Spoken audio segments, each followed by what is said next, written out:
Hello friends, welcome back to Hyper4Games. My name is Joseph and today on PlayStation News, Sony confirms a game for the State of Play, an analyst says PSVR 2 could launch in 2023, SEGA shows Sonic Frontier's first gameplay, another Bethesda game could launch on PlayStation, and more. Let's get into them.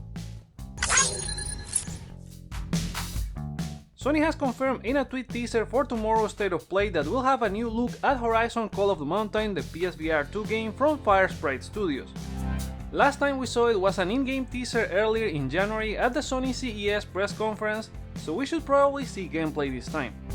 It's unclear how much VR content will be at this event, if they will announce launch plans and lineup, but we are sure to get non-VR stuff from third parties as well.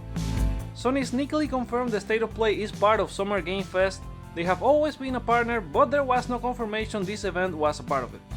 Probably won't change anything in terms of content, but we could get more PlayStation related announcements at the Summer Game Fest kickoff. Following up with PlayStation VR, TF International Securities analyst Min-Ki Kuo has provided some insight on Sony's PSVR 2 plans. According to the report, assemblers and component providers will start the device's mass production with 1.5 million units planned to ship in the second half of 2022, with Sony probably launching in Q1 2023, depending on games ready for launch. One of the challenges in terms of production is PSVR 2's hardware upgrade incorporating optical modules, which the original peripheral didn't have.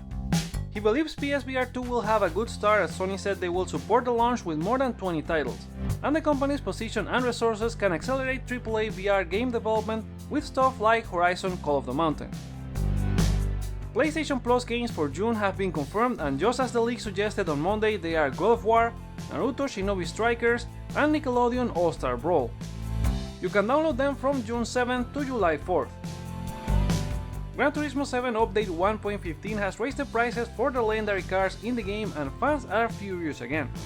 Some examples include the 1952 Mercedes-Benz 300 SL going from 11 million to 13 million, and the 1992 Ferrari F40 from 1.35 million to 2.6 million. The source of the issue is related to car insurance haggardy, which has increased the valuation for those cars in real life, and as they go up in the future, so will their digital counterparts. Fans on the game subreddit are frustrated with the game being too real and the grind for credits getting worse, and there's still no option to sell cars since Polyphony promised to bring back the feature in the quote-unquote near term. Dark Horse has announced a new book on the art of Horizon Forbidden West, featuring concept art and creator commentary on the development of Aloy's latest adventure. The 200-page hardcover book will launch online and in bookstores on October 18, and a day later in comic shops. You can find the pre-order links in the description below. The Twisted Metal live-action series over at Peacock has found their sweet tooth in none other than Will Arnett. The actor, known for productions such as the Lego Batman movie, will voice the insane clown who, according to Variety, is, and I quote, "a hilarious and terrifying hulk of a man who is as emotional as he is cunning. A lover of chaos, this majestic rage-filled killer dons an ever-smiling clown mask and uses Las Vegas as his own personal kill ground, all while he drives his infamous Doomsday ice cream truck." Arnett joins Anthony Mackie as executive producer for the half-hour comedy show, and the rest of the cast members announced include Stephanie Beatrice, Thomas Hayden Church, and Neve Campbell. SEGA has shown the first gameplay video for Sonic Frontiers as part of IGN's first coverage for June. The 7-minute plus video shows Sonic running through the open world and engaging in several activities, running, grinding, and climbing to collect rings and emeralds. The teaser posted by SEGA a day before showed Sonic fighting some Kingdom Hearts-esque enemies, but that was missing from IGN's demo. I'm not that into Sonic games, but what I saw looks really good. The only thing I would criticize is the sad vibes and tone of going around the open world when it probably should be more of a colorful platformer. So we'll see how it turns out when it launches later in 2022 for PS4, PS5, Xbox One, Xbox Series, Switch, and PC. There are a lot of rumors about which games may be at the upcoming State of Play, but one we know for sure won't be there is Star Ocean: The Divine Force. The official Twitter account for the game has said they are planning to drop more news on the game by late June. Star Ocean 6 debuted at the October 2021 State of Play, and is expected to launch later in 2022 for PS4, PS5, Xbox One, Xbox Series, and PC. Chris Klippel, a French journalist and Rockstar insider, has teased on Twitter the studio may be getting ready for the announcement of a new project. He doesn't know when will it happen or what's about, but it should be announced relatively soon. Recent projects from Rockstar include a new entry in the Grand Theft Auto series they said is well underway, and a team-up with Remedy for Max Payne remakes. A new rumor seems to hint at an upcoming Xbox Bethesda game not being exclusive. We're talking about the new Indiana Jones game from Wolfenstein studio Machine Games. Bethesda teased the project back in January 2021, and we haven't seen anything since that. According to Jez Corden from Windows Central speaking on the Xbox 2 podcast, the game is not exclusive to Xbox, something he heard a while ago, but maybe has changed. The publishing deal between Bethesda and Lucasfilm Games was signed before Microsoft acquired the company, and just like Deathloop and Ghostwire Tokyo, they would be upholding those deals. And there's a chance the game appears on PlayStation. We stick with Lucasfilm Games, but this time for more info on Star Wars Jedi Survivor. Director Stig Asmussen gave an interview to StarWars.com and talked about what the power of the current consoles will enable them to expand or improve in the game.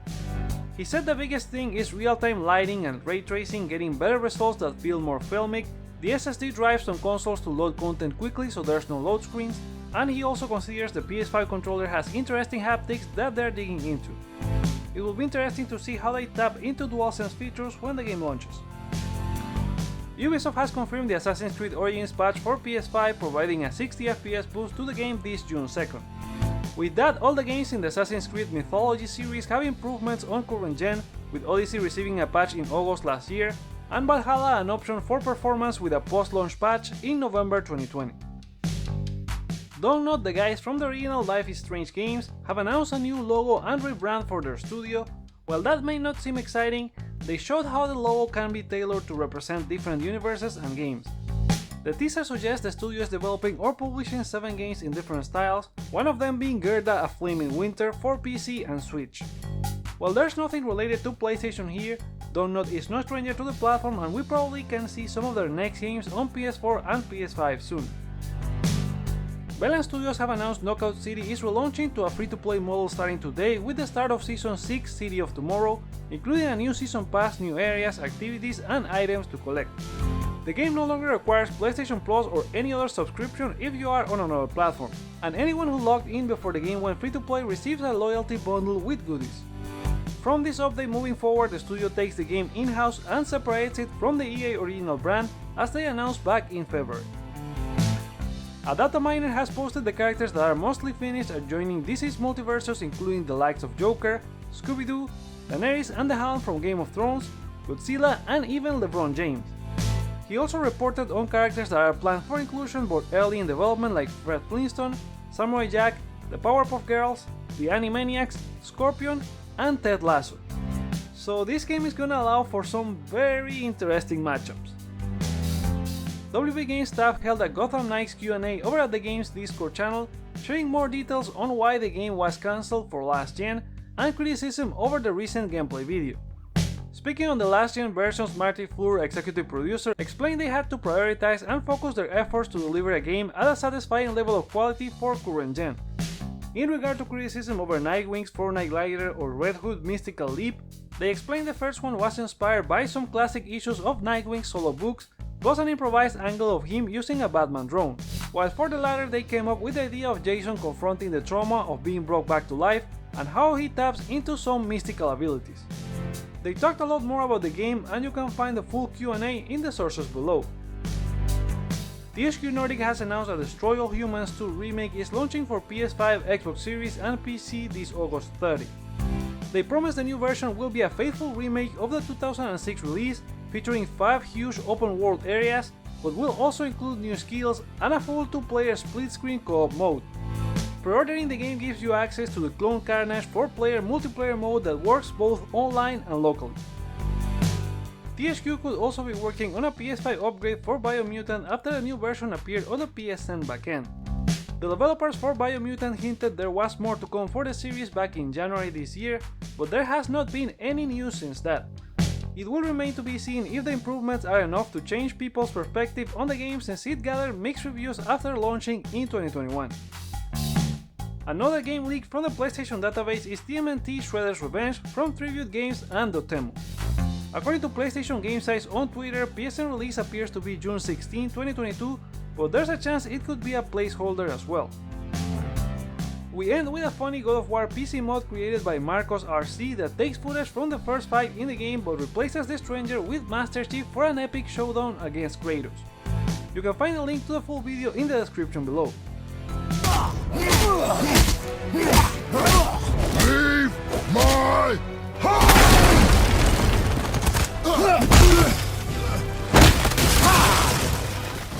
And those are all our stories for today on this episode of PlayStation News. What are your predictions for the state of play? Are you looking forward to PlayStation VR 2? What do you think about the Sonic Frontiers gameplay? Share your thoughts on any of these stories in the comments below, like or dislike to show your feedback, check out other videos you may enjoy while you're here, and consider subscribing for more PlayStation content. Thank you so much for watching, my name is Joseph, this is Hype for Games, and let's get hype!